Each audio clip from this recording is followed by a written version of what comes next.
अतना में हनत करब रे माई हिली पर खंड रे माई सुन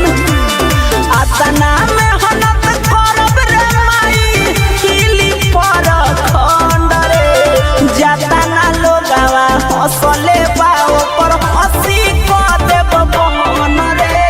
जतना लोगवा हंसले बा ओकर हंसी क देब बहन रे बुझल रे माई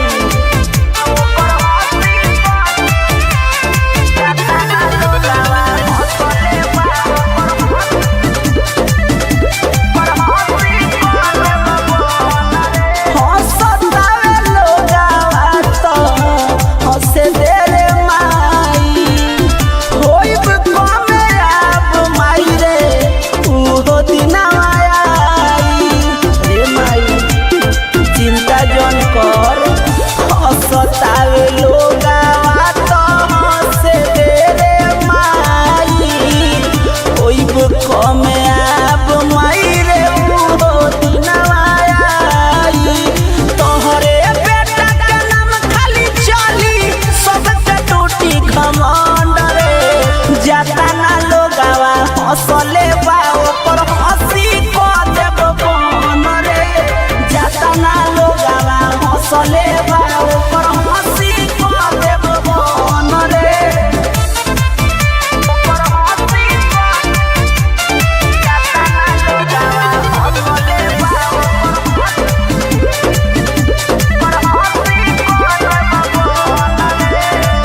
भले हमरा देहिया से बह जाई खून रे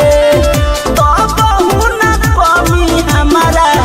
जीवर के जुनून रे माई कमरा भी ले रह भले हमारा देहिया से बह जाई खून रे तब हुन कमी हमारा जीवर के जुनून रे सरो सवरिया राइटर रे जवन कहतावे कौन रे जतना लोगवा हंसले बा ओकर हंसी क देब बहन रे जतना लोगवा हंसले बा ओकर